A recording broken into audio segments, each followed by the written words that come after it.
LeBron James. Cavs have lost 6 out of 8. We're not better than last year from a personnel standpoint. We're a top-heavy team. I just hope we're not satisfied. It's like when you don't have bodies, it's tough. We're top-heavy. It's me, Kyrie, Kevin Love. It's top-heavy. I'm not singling out anybody. I'm not. Yeah, we won the championship, but you know what? Let's see if we can do something. Challenging Dan Gilbert also to spend more. And Kevin Garnett in Area 21 got Rasheed Wallace hanging with him tonight. Your reaction. Just fill in the blank. LeBron James' comments were blank. Surprising, because when you're a champion, and fill in this one when you want, you take on whatever the year is giving you. And I'm speaking from experience, right? The year is going to be ups and downs. It's going to be peaks and valleys. Defending champs. You got to know that you're getting everybody's best, first off, right? Yeah. Secondly, nothing's going to be perfect during the year. You're going to go through ups and downs, and through those peaks and valleys is what you learn about your teammates, what you learn about yourself, what you learn about everybody around you, the organization, everybody. Well, what they're going through is the same thing. Last year, okay, they were on the way to winning the championship. Right. So a lot of the baskets, a lot of the things they were able to get away with from the front office all the way down to the floor. Right. But now you're defending champion. So now you are under that microscope just a little bit more. It's focused in a little bit more on you. You're expected to win. We're expecting you to do this. We're expecting you to do that all the way from the front office all the way down to the floor. And on top of that, I want to add on, when champions go through stuff like this, we deal with it in the locker room. We're not talking to the media about anything other than wins. Right. New age, social media. I'm giving perspective here, and that's what I'm saying. We're teaching here. True. So with that, you deal with it each other, because you know who's going to get us out of this? Each other. No one's coming through this door. The mentality is to take care of it right now, and us. And address the issue face to face. And be man about it. So, that's our view on the issue. I feel like Cleveland's a championship pedigree. This type of behavior, this is when you're trying to make the playoffs, or when you're trying to figure out an identity. When you're a champion, you deal with it and amongst this is normal. This is normal that's happening in that locker room. It's just that you're hearing about it now because of the whole social media era. But this is normal for the locker room. Let me go here, and I'll ask you, Chuck, with Tissot on the clock. Same kind of question I asked KG. LeBron James' comments were blank. Inappropriate, whiny, all the above.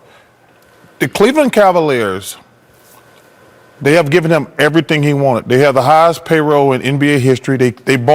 He wanted J.R. Smith last summer. They paid him. He wanted Shumpert last summer. They bought in Kyle Korver. He's the best player in the world. Does he want all the good players? He don't want to compete.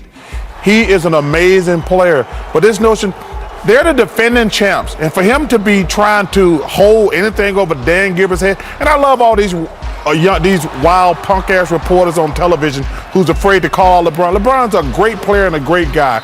But this notion that he's got to have all the best players on his team. He's got Kyrie Irving and Kevin Love.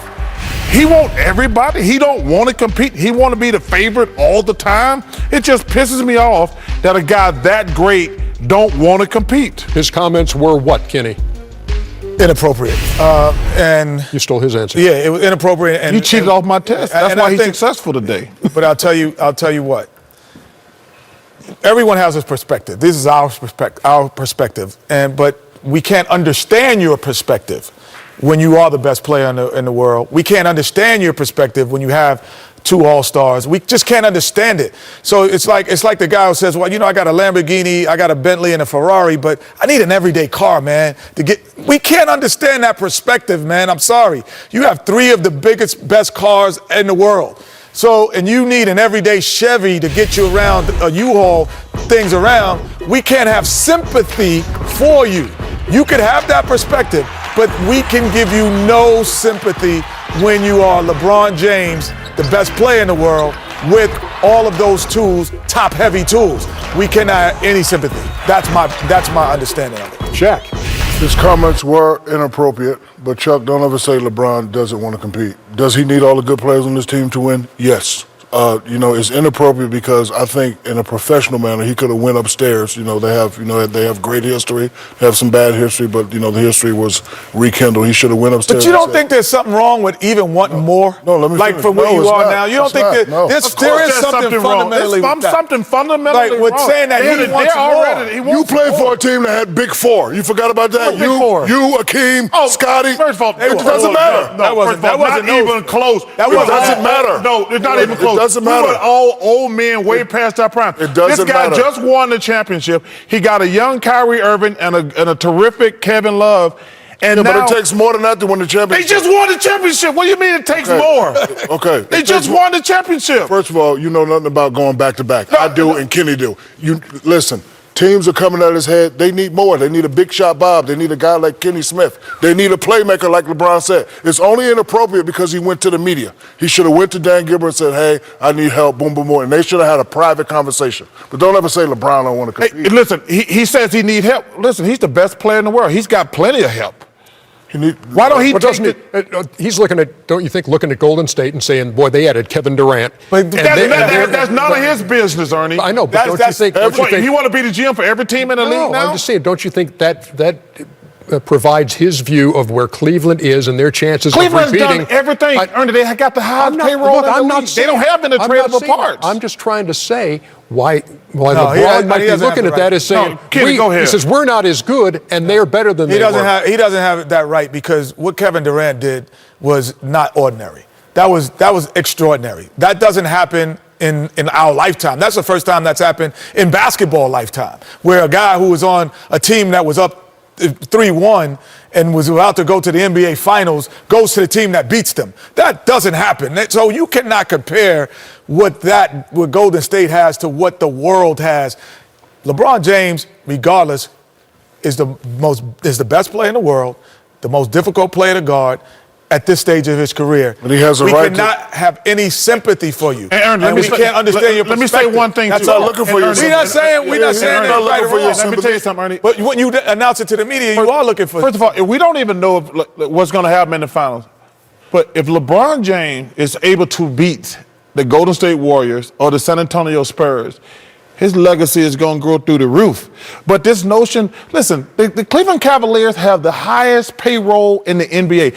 I'm granting you that. I understand that. But Ernie, wait, Ernie, this ain't like a 7-Eleven. You can just go in and buy anything. They're trying to make trades. They got lucky getting Kyle Korver. Like, Kyle Korver's a good player. They gave up Mike Dunleavy, who wasn't even playing. But this ain't like you can just say, hey, let me go get this player here, there. They got the highest payroll in the league. They paying $40, $50 million in luxury. If they were under the cap, he might have a point. But when you're the highest paid team in the NBA, by far, you don't have a leg to stand on when you make that comment. Now, you could say, we need to make our young guys who are here, we need to get them ready quicker and figure out a way because you have no movable income and movable parts because you are the highest paid team. You did everything that you could do. You spent the most. And that's why I said he should have had that conversation with Dan Gilbert instead of going to the media. Okay. And that's the I only agree problem with we that. have with it, Shaq. No, you're saying he don't want to compete. Do he want to have the best player? Yeah, he want to have the best player. We all want the best players, but he's the defending NBA champion. And they act like they don't players. have a chance. They And have a need chance. be- He's and the they need best better player in the players. world. That's okay, and they need better players. Let's switch. First of all, I want to give a shout out to one of my subscribers, Social Justice Warrior, for informing me about this discussion that occurred yesterday on Inside the NBA. I was looking at the new edition special on BET, so I didn't even see any of this. So, first of all, I was aware that LeBron James had made some complaints about the talent around him, and he needs more talent. They're a top-heavy team and all this stuff. But I listened to the discussion, and you guys heard it. I tend to agree with everybody except for Shaq on this one. I have some issues with Shaq, and I'll get into that in a moment. I agree with Charles Barkley. Number one, LeBron James is a phenomenal player, and he's constantly compared to players like Michael Jordan and Larry Bird and Magic Johnson and Kareem and all these guys like that. And I agree with what Kevin Garnett and and Rasheed Wallace was saying, where they were saying that you got to deal with what you got that season, and there's no perfect scenario. You're never going to have a season. Very rarely you have a season where everything goes perfect. You know what I mean? You're going to deal with injuries. You're going to deal with slumps. You're going to deal with times when you guys aren't playing well together. You're going to have times where everything's going well. You're going to have high tides, and you're going to have low tides. You're going to have peaks and valleys. That's just how the regular NBA season and sports seasons go.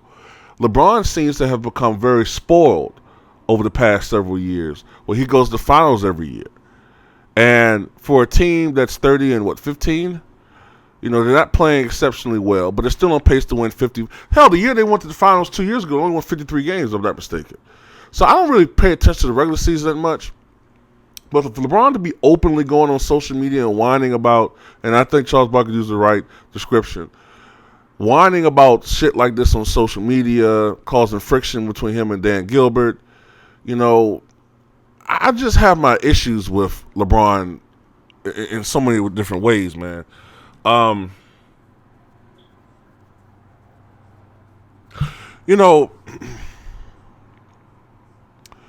This is my problem. I think what's going on with LeBron is he sees what's going on in Golden State, and he's becoming threatened, by what transpired, in the past couple of games between them. They came back on Christmas Day and came back from a 14-point deficit from a game they probably should have lost. And the last meeting at Golden State, they got their asses just handed to them. And I think that shook him. He thinks that now his confidence is kind of gone in that matchup, and he sees how well Golden State's playing, and he sees how Cleveland has been tail spinning lately. And, while I agree with the fact that they do need a facilitator, I don't really feel that it's just the team. You know what I'm saying? Like, we need help. I need this player. I need that player. What it is that the guys who are the best players on that team have to step up if the other players aren't as talented as you want them to be. Okay? LeBron James, Kyrie Irving, Kevin Love, they have to step up. Whatever the deficit is, they got to step up. Tristan Thompson, goes into that mix. Okay? He's the one that helped to sign that max deal. LeBron James was the one that pushed the organization to sign him to that, big deal. Okay? J.R. Smith, another one who he supported that the organization should have, signed for more money. Okay? LeBron James is the one who wanted all these guys to get these max deals. So this is the effect of that. Okay? You don't have much money to work with to get talent. Nobody wants to fucking play with you for free just because you're the fucking king, supposedly. Okay? This is how different the NBA is. Coming into this season, I would tell you that Cleveland's coming out of the East to go to the fucking Eastern NBA Finals. It's pretty much a given. I don't care about this tailspin they're having right now. I don't care about how, they're struggling. They're going to the NBA Finals, barring some type of significant injury. They're going to the NBA Finals. The 96 Bulls going into that season, I couldn't tell you that. When they signed Dennis Rodman, I knew we weren't going to win just 47 games like we did 94-95.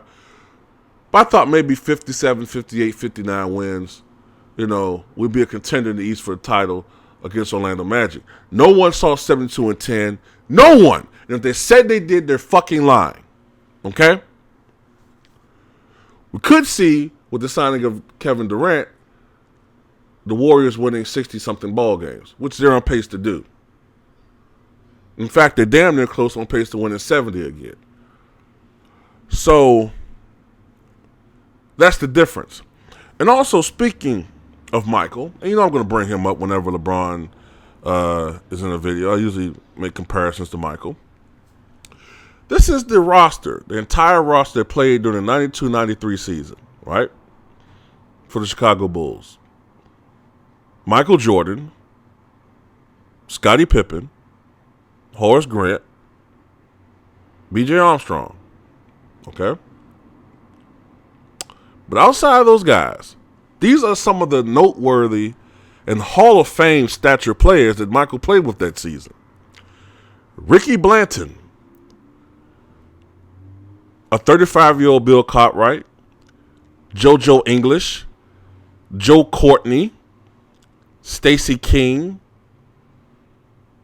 Rodney McRae, who was near the end of his career, Ed Neely, elderly John Paxson, John Paxson was clearly starting to decline and no longer was the starter, Will Perdue, Trent Tucker, Darrell Walker, Corey Williams, and Scott Williams. And Scott Williams was pretty decent, I'll give him that. But that was the team that Michael played with that year.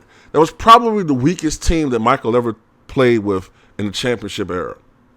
You didn't see Michael going to the press and complaining about the teammates that he had, okay?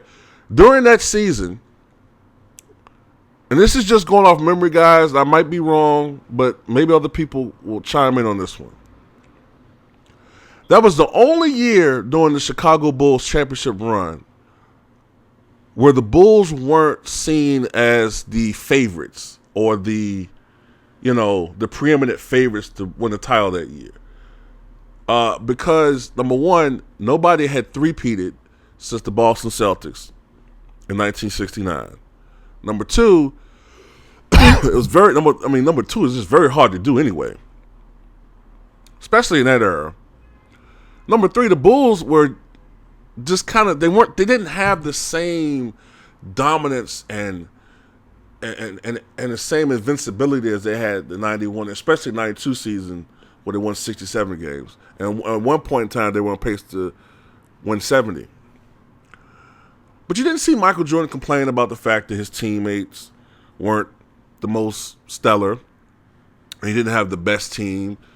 Many of his teammates were older, past their prime. Michael Jordan, Scottie Pippen, Horace Grant, B.J. Armstrong especially, took on a challenge and raised their games. They raised their games. Michael Jordan went from averaging 30.1 points per game the year prior to 32.6 points per game. He took on more of an offensive load during the regular season, despite the fact that was the first year where you can kind of see Michael was starting to decline physically. B.J. Armstrong, for the first time in his career, went into double figures. Horace Grant stepped up. Scottie Pippen really stepped up that year. That's what champions do. You don't get on social media and whine about, I need more help. I don't feel sorry for you. You've won 3 NBA championships. You've been to finals, 6 years in a row, I believe now? 7 years overall. Probably going to be 8 times this year and 7 in a row. I can't feel sorry for you, dude. Is it that you just don't want to have a losing record for your legacy? And to get into Shaq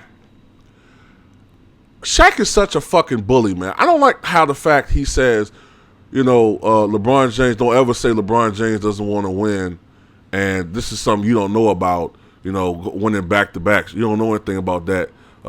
This is between me and Kenny. Look, dude, number one,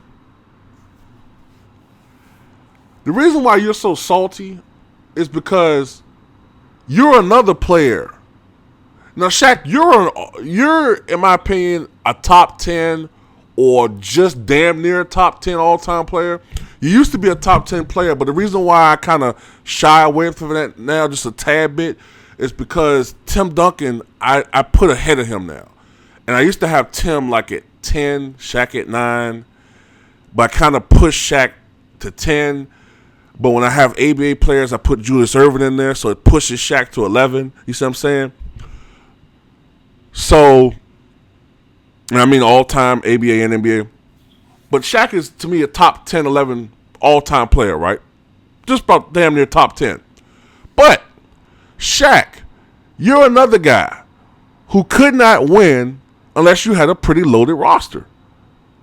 Now, could it be that just was the fact that the NBA was more talented back then?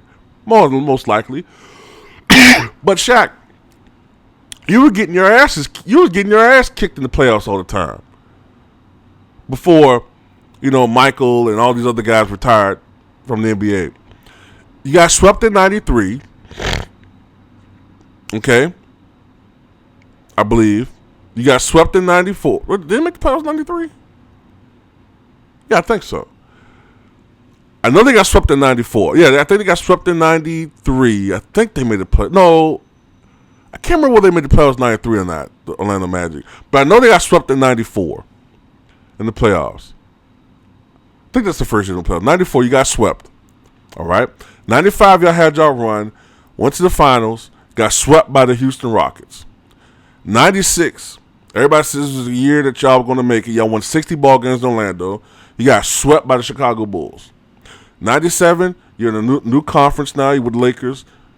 I think you lost 4-1 to Utah Jazz in the Western Conference Finals. 98, you get swept again by the Utah Jazz. And I think in 99, they got swept again, I think. I can't remember what team it was, but I know they got beaten badly again. Or it's 4-1 or 4-2. I know you lost again. So, Shaq, for a long time, you were Charles Barkley. You couldn't win until you got a loaded roster.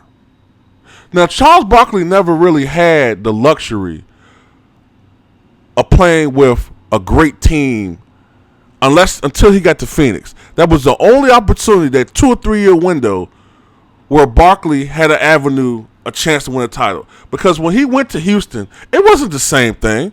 Drexler was old. Drexler had already had his knee injury years earlier. Okay, he wasn't the same guy. Now, he was a Hall of Famer. He's a Hall of Famer. But he wasn't a 27, 28 points per game guy anymore. He was a 17, 18 points per game guy, 19 maybe. Akeem Olajuwon was starting to slip off. It wasn't the same thing. Barkley was starting to decline. It wasn't the same thing as the Warriors. And I hate people who keep making that assertion. It's bullshit. That wasn't the same team. He had a 2 or 3 year window playing in a loaded Western Conference. And I mean fucking loaded. You had so many teams in the Western Conference when Barkley had that opportunity to go to the finals. You had the Phoenix Suns, okay? You had the Portland Trailblazers. You had the Houston Rockets. You had the Utah Jazz. You had the Seattle Supersonics. Damn, you had the Denver Nuggets. You had the Spurs. All these teams could fucking, at least make it to the conference finals. Many of them couldn't win the championship. The Western Conference was loaded in the early to mid 1990s. And I'm forgetting some teams.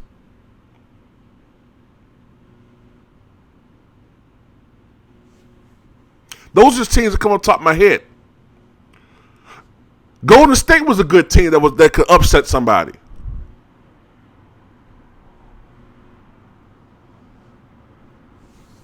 Hell, even Sacramento, if they got into the 8th seed, who knows? Who knows what would happen if Mitch Richmond or Walt Williams had a hot series? So the Western Conference was strong. Not to mention if somehow the 1 year Barkley didn't make it to the finals, they played against Michael freaking Jordan. So, I mean, Charles Barkley gets so much heat for not winning the championship. I think it's fucking unfair. I'm tired of people fucking with this guy because of that shit. Because, frankly, Shaq, you didn't win anything until Shaq retired too. Until Jordan retired too. So that's all I have to say about this, man. Tell me what you guys think.